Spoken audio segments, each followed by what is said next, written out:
Hello everyone! So today's art project is going to be a little bit of sculpture. We're going to work with cardboard, tape of some sort. You're going to need some pens, pencils or something to draw with, and some scissors. It could be helpful to have someone who might be comfortable using a craft knife or a cutting knife as well. Otherwise, just use your scissors and do your best. This week's artwork is inspired by artists Alfredo and Isobel Aquilizan, and they have been creating some amazing cardboard cities in different art galleries around the world, including the Auckland City Art Gallery. Some of you would have remembered going to the art gallery and building your own cardboard little house, and we added it to this amazing installation that they put together. So today you'll get to make your own cardboard sculpture inspired by these two artists. So what we're going to be making today is a cardboard house sculpture. So we're going to need to have our base for our house to be built on, and then we're going to build our house up off that base. So with your cardboard, we just need to cut ourselves a square or an oblong shape.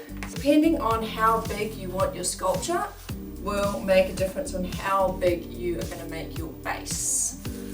So my base, I'm going to just cut a piece of this cardboard box. And that is the base for my sculpture.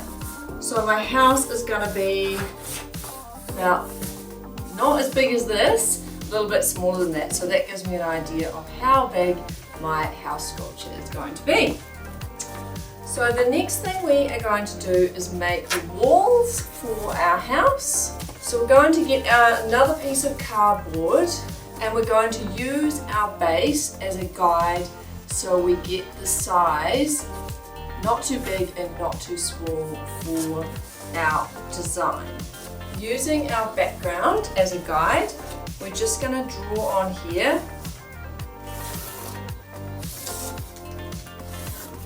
the outline so we know how big it needs to be. So the length of my house is not going to be any longer than the piece of base because we don't want it falling off the base. So we know that much is going to be a little bit smaller than that. So my house is going to be this long, and this is how high it's going to be. So we're going to do an oblong inside of our base shape. The front of our house we're going to draw onto the end of this. We do an oblong, then we're going to draw a square. If you have a ruler you can use this, or you can just use a piece of cardboard or a book or something so you can just draw along this edge here to give you a guide to get the line sort of not too wobbly. So this is the side of our house. This is going to be the front of the house here. So we're going to do a square. This is going to be a square. And we want to give our house a cool looking roof as well. So this is where we're going to put a triangle on. So on top of your square, you're going to do a triangle shape like that. So you should have an oblong, a square, and then a triangle. So that is the base of your house. We are going to put on the end of this piece here, we're going to put another little extra oblong. Now this is what we're going to be tucking in to help us tape it together. So we're going to need a little bit on the end there. Alright, so let's cut that out. Now if you're using something like a wheat bix box or something thin cardboard, this is going to be a lot easier to use the scissors on than what we're doing here.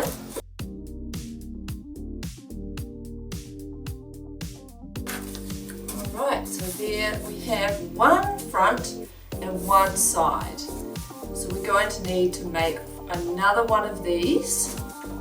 So you can use this to trace around. We'll just move on to another piece of cardboard. Hopefully you've got lots of cardboard to work with. So we're going to put the part that we've drawn on, we're going to put face up onto the cardboard. And we're going to trace around that. And then we're going to cut that out.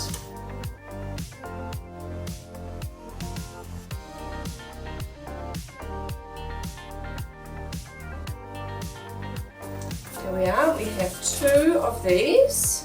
Great. And we're going to use this one to help mark out the width of that square.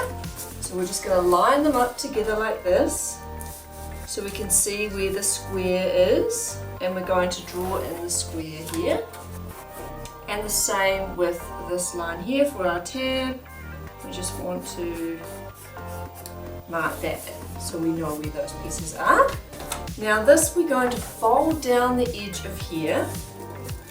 So I'm just going to use the blunt edge of the scissors, and I'm just going to pretend to draw a line, pressing the scissors down over the top of that line, and that's just going to help when you come to fold it, scoring that line so you can fold it and it will fold nice and easily for you.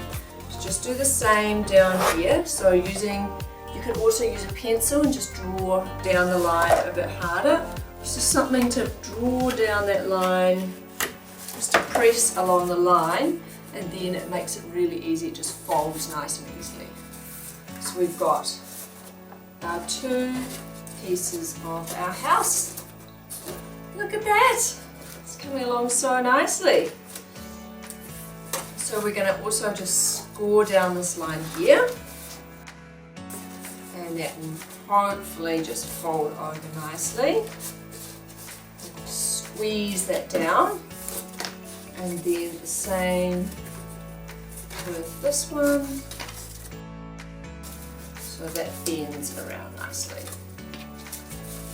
So there we go, there is our basic little house shape. Now I know it'd be very tempting right now to just glue it all together or sellotape it all together and be like, woohoo, look at that. But while it's still in pieces, now is a really good time to start adding the details like the windows, doors and things like that. So now we get to do some of the fun part, is to put your designs on. So has this got a little upstairs window? Have you got doors or windows along here? What other details have you got on the side of your house? So I'm going to give my house a little upstairs window here. Just going to draw this on. And it's going to have that crisscrossy window thing, which is always so cool. We love that. And then downstairs I'm going to have my front door is going to be here. I'm going to have some windows on either side of the door. And then above here I'm going to have another big cool window like that. So that's the front of my house. And then the side of my house I'm going to have, looks like my house has got quite a few stories. So over here I'm going to have a few different windows as well. I'm going to have round windows up here, just for something different, why not? So we're going to do that to both sides, just draw on your windows and doors.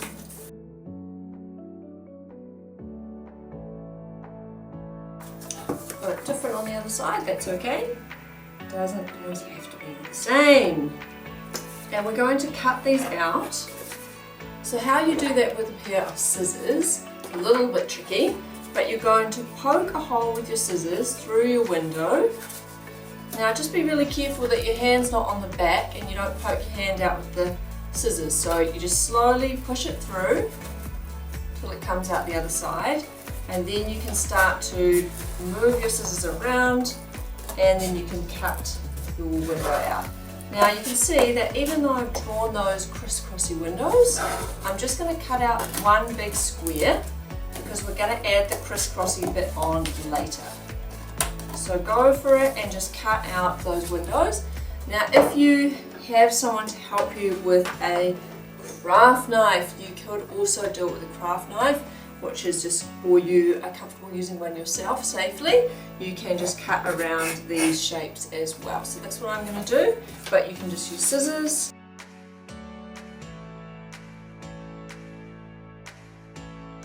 For the door, you just need to go around 2 of the sides. Leave one side intact so that the door can swing. If you accidentally cut it off, that's okay. We can just tape it back on one side. So we only need to cut 1, 2 lines if you want to have a door that's going to be able to swing in and out of your sculpture. So see, the door's got a little hinge. You may want that on your one. So that's one side cut out. And now I'll go ahead and cut out the other side. Fantastic. So we've got our 2 sides of our building all cut out. There will be windows and doors. Wow. Looks like, almost looks like a church, mine, doesn't it, with these long windows on the side here. Maybe it is. You can think about that with your building. Are you designing a church? Are you designing a house? Are you designing a library? Are you making an office? Are you designing your own apartment for the future? So think about what your building might be, because that might affect how you design your building. You can create any design that you like. Now we're going to look at putting some of these crisscrossy bits back in the windows. So to do that, we're going to get some more of our cardboard. You can use some of, if you've got thinner cardboard, you can use your thinner cardboard for this. We're just going to cut some strips with our cardboard. So some thin strips of cardboard like this. And these are going to become the little crisscrossy parts in the window. So on the inside, you need to remember which is the inside and which is the outside of your pieces. So this is the inside of this piece. So what I'm going to do is I'm going to use this cardboard, I'm going to make the crisscrossy shape on the inside of the window, so all the tape and everything is going to be hidden from view. So I just cut it to the right length, so that looks about right. And then I'm just going to tape it. Or if you're using glue, you could glue it down. The problem is that if you're using glue, it's probably going to take a long time to dry. So tape is quite good to be able to make something quickly. So you're just going to make that strip a little bit longer than the window on either side. And then you're just going to tape it down like that. So you can see on the other side, you've got that lovely bar, and I'm going to do another one across the other way as well. So the strip is longer than the window on either side, and I'm just going to put tape down there and that side as well, and that will just tape it into place. So we'll do that. You can use sticky tape, masking tape, hot glue if you're using hot glue, whatever you've got to stick that down. So that, look at that, lovely little crisscrossy window. So whatever crisscrossy windows you want to make, you can just use that method, taping everything down onto the inside. So I'm going to go ahead and do that on my windows.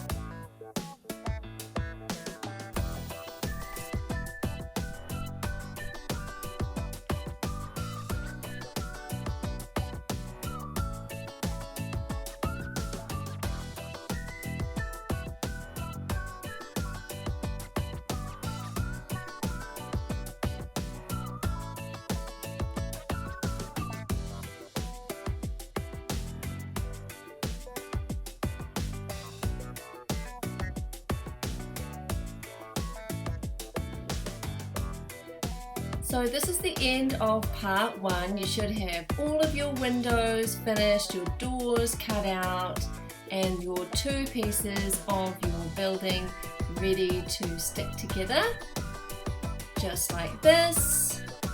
So in part 2, we are going to look at putting window dressings in and the roof and attaching it to our base. I hope you've enjoyed making part 1 of the building, and I look forward to making part 2 with you soon. Bye!